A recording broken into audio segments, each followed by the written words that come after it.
эми күйөөнү тандаганда аял эмне кылыш керек? Kүйөөнү кантип тандаш керек? Кечеги жумада да айттык, эң биринчи намаз окуганда Кудайдан коркконуна караңыз дедик. Андан кийин дагы бир нерсе бар. Эркектердин максаттуусун тандаш керек аял киши.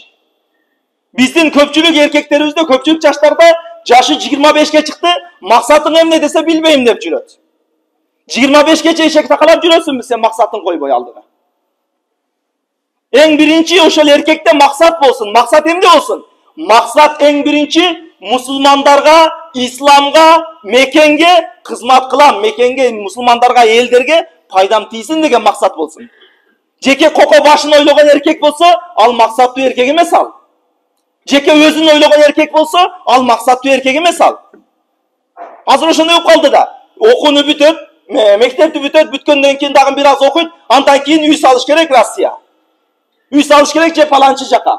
Үй салыш керек, иштеш керек, машина алыш керек. Бул жеке башыны, жеке коко башын ойлогон эркек болот бул. Мунун максаты жок бул эркектин. Бул эркектен пайда да жок ал эркектинчи. Эң биринчи үйсүз калсам да, жайсыз калсам да, кийимсиз калсам да, элге биринчи пайдам тийсин деген эркек болсун. Эң биринчи мусулмандарга пайдам тийсин деген эркек болсун. Каттык нан жесем да, мусулмандар жакшы жашасын деген эркек болсун. Мына ошол эркекти тапсаңыз, сиз чыныгы эркекти тапкан болосуз. Мына ошол аялдарыбыздын кулактарына алтын сырга.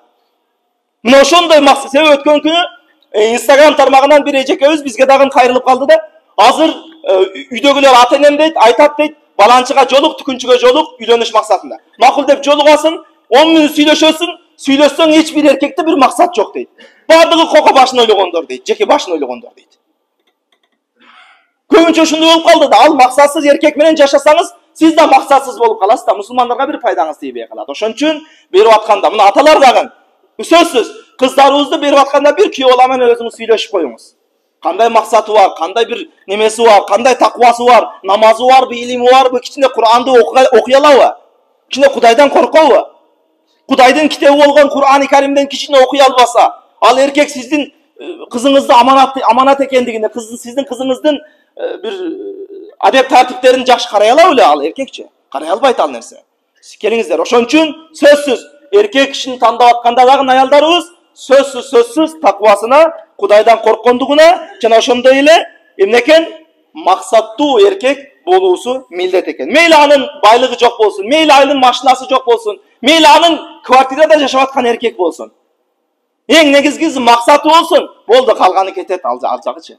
Калганы бүт бардыгы байлык колдун кири дейт го. Бүт байлыгы келе турган нерселер.